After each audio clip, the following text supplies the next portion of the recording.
You know, the one thing that is, I've said two things about Jon Gruden and the Raiders. One, I don't think he volunteers fans. I do not think that without this fantasy that Jon Gruden was going to coach the Tennessee Volunteers, which never had a chance in the world of happening, that all that was, I'd say, John, what do you think? Coach of Vols, what do you think there? You know, and all that. And he never really had tremendous interest in the job. Never had tremendous interest in never had interest in the job. I mean, say, yeah, coach there, sure, you know. But it was I mean, think about this. When you've won the Super Bowl, going down to a 4-8 college football team after 10 years is not where you want to be. It is not where you're at a cushy broadcasting gig for. Where no one is going to say to you, you're a bum because you punted on 4th and 1. Now, the Raiders, that's a little bit different deal. I mean, he goes to the Raiders, that's a Pro Football B. You know, it's a chance to be last couple of years in Oakland and Las Vegas and all this. I mean, you know, he can be another Flores, another Madden, another John Rock, you know. I guess he already is a John Rock because he's taken did he take the Raiders Super Bowl?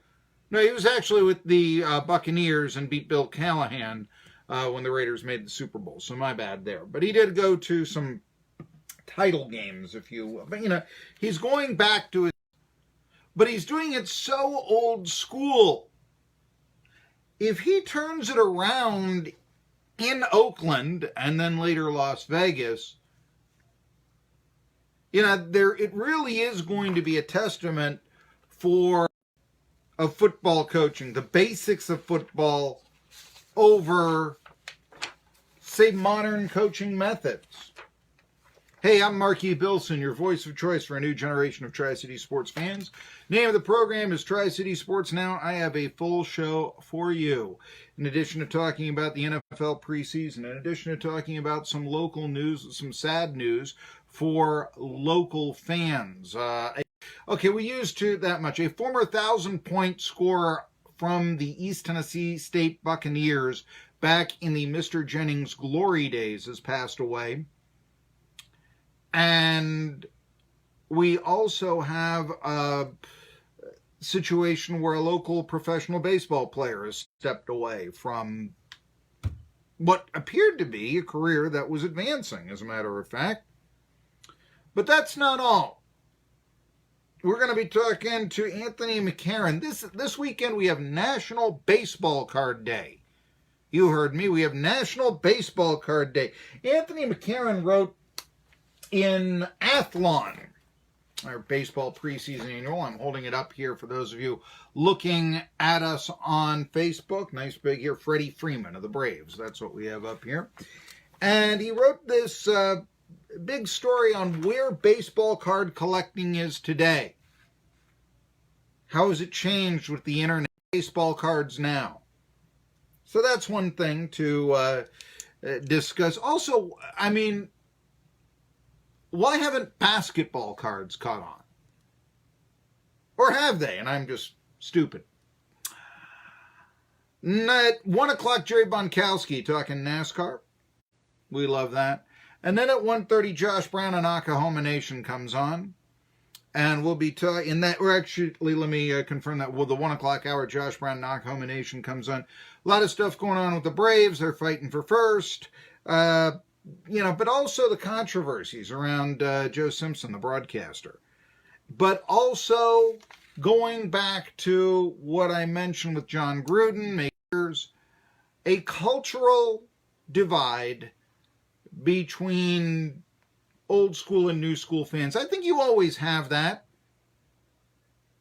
Who's the greatest of all time? Is it LeBron James or is it Michael Jordan, the greatest basketball player of all time? I say look at Wilt Chamberlain, but that just shows you that I like doing historical research. But I tell you, the man averaged 50 points a game one year, 48 and a half minutes. How do you average 48 and a half minutes?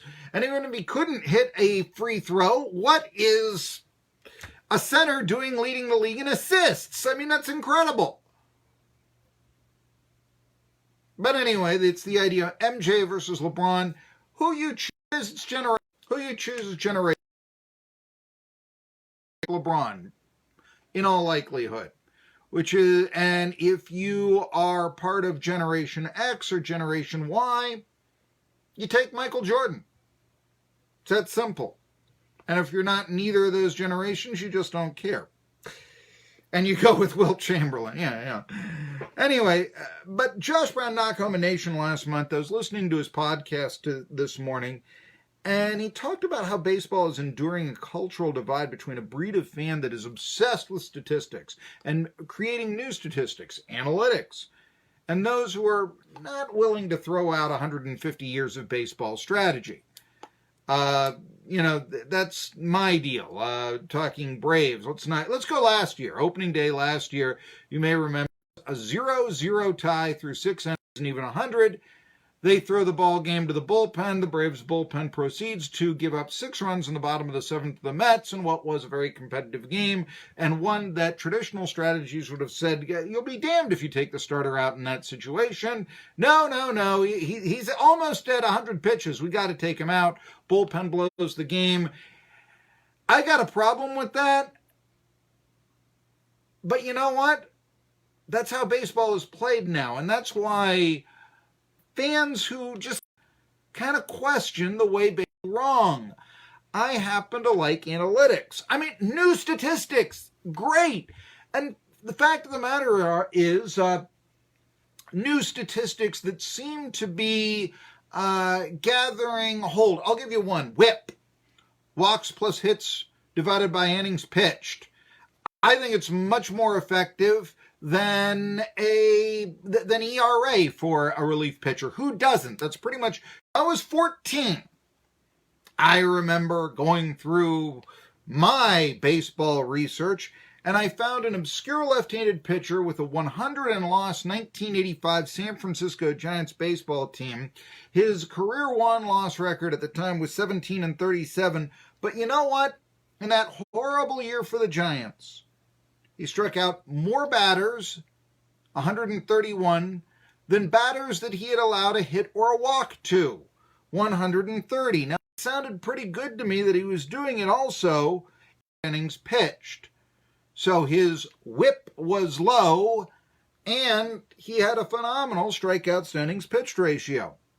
Nobody knew who he was. I mean, if you were a Giants fan, you knew that he came in as a setup man to Scott Geraltz. But other than that, maybe he had his baseball card, that sort of thing. But that pitcher's name was Mark Davis. You know what he did? 4 years later, he won the Cy Young Award.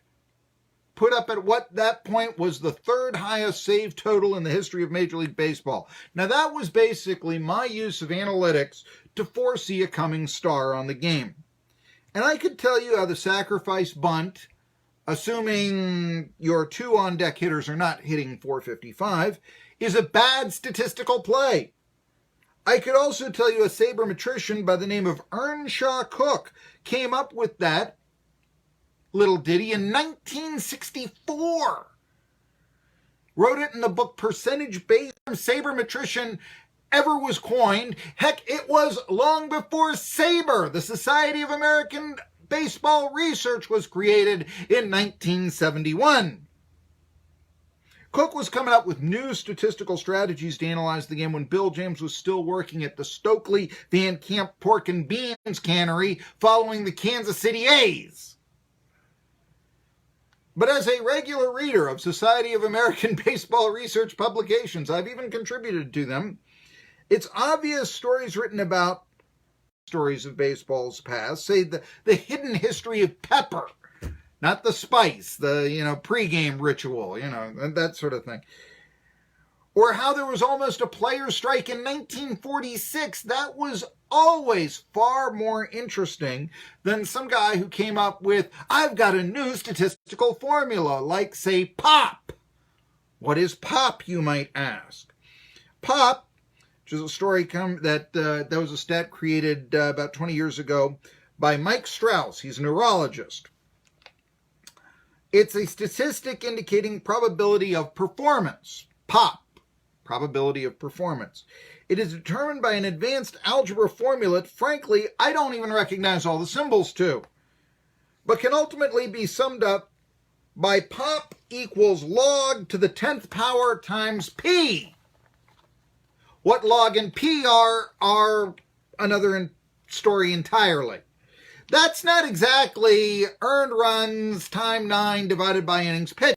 Now that might just fascinate calculus and everyone else.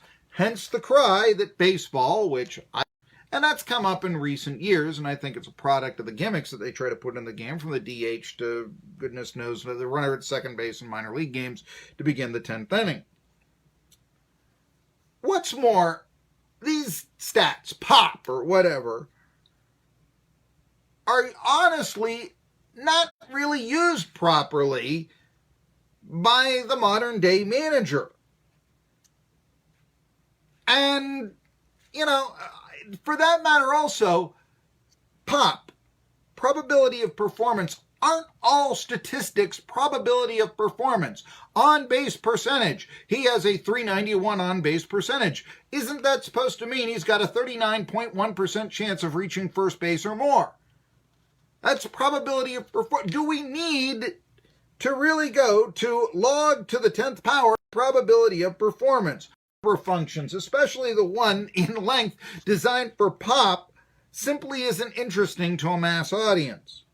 And hence the lack of baseball talk in modern sports talk radio. I think I'm the only guy that still does it. That's why baseball is less important to the masses than it used to be. This is the problem with analytics. Yeah, it would seem that advanced stats, evaluation to the fullest, would be a positive. The more research, the better. Fascinatingly strategic as baseball can't survive as an algebra problem, which is where the analytics crowd is taking us. I have nothing against FIP, or inherited runs allowed percentage, or ground ball rate. I do wonder if LIPS, late inning pressure situation, is really indicative of a batter's performance in the clutch or just a random sampling of. I think that range factor is all that important for a first baseman, and would suggest even something old-fashioned like fielding percentage might be more important for a first baseman, showing he has sure hands.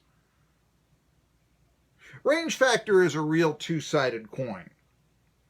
On face value, it seems it's the most important fielding stat of all. But there's a school of thought that says when a player makes a diving catch, it's because he's out of position or he doesn't have the range to make the catch standing up. Therefore, he must dive to get the ball. Now, Julio Cruz has been on the broadcaster saying on ESPN all they show analysis of the home run highlights versus other plays on baseball highlights by ESPN, but I could see where that could happen. I could see where it gets boring. And could that be a product of saying, that diving catch, that's not really a good play after all. I mean, after all, if you had the range, you'd be making a catch standing up. That's actually exposure because of analytics. And just going on, I mean, any veteran baseball fan, okay? 1970s Phillies, 1990s Pirates. They won numerous division titles, despite that Greg Luzinski being in left field for the Phillies back then. They won the World Series. He had the worst range factor of any left fielder in the National League. Trust me, I looked it up this morning. Andy Van Slyke did not have a lot of range. He was a right fielder playing center field for the Pirates when they won 3 straight division titles beginning of the 90s. Guess what? He won Gold Gloves. He made a lot of dive. The analytics crowd have deserved those Gold Gloves because of his range factor, but they still won those division titles. Now, how is that possible? Maybe this stat isn't all that important. Suggest that to the analytics crowd, they take morbid offense. They reply with insults. You're too old-fashioned. Very fabric of the game. Part of the appeal, you're really diminishing that when you say, oh, you're too old-fashioned. You compare Mike Trout with Frank Robinson or Mickey Mantle. Stats are very similar. Or even players from eras before then. And that keeps the game part of an everlasting American landscape. As such, old ball players never die. doesn't matter if you're talking about Ty Cobb. No, they never die. They don't even fade away.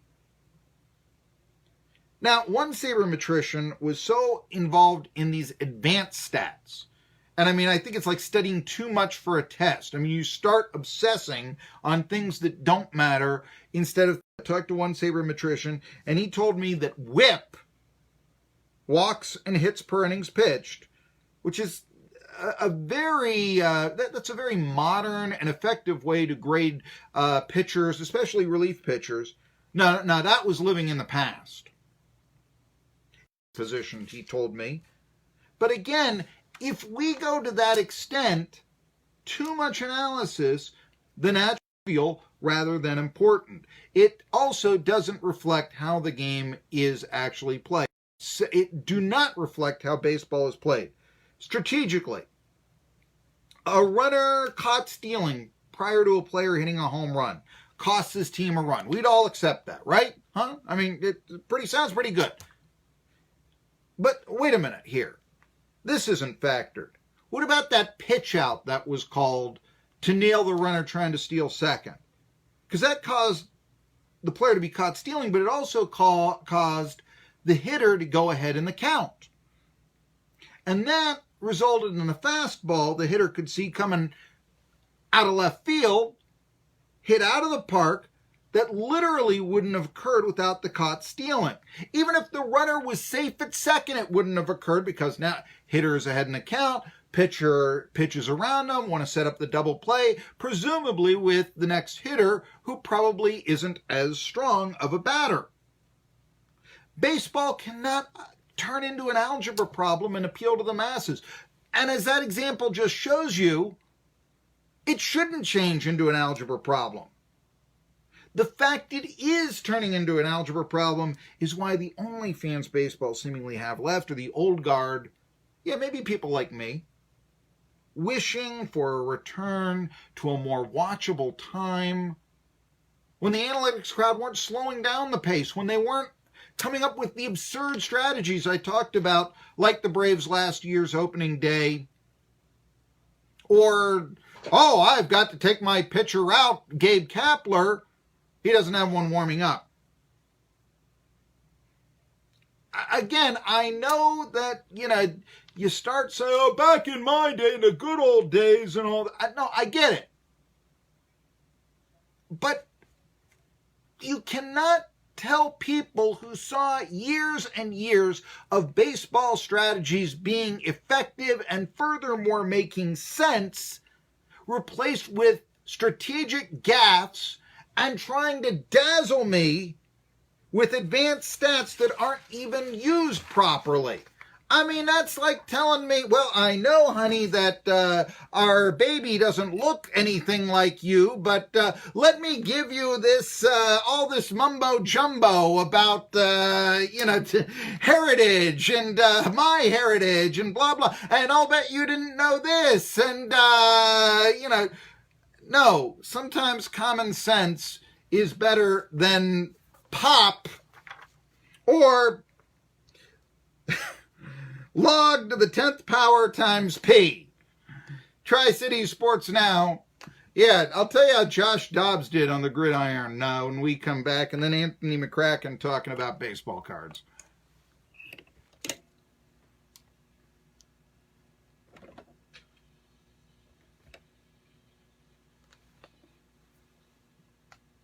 Call Employment Solutions for... Employment Solutions is your solution to finding a job. Employment Solutions has been providing workforce solutions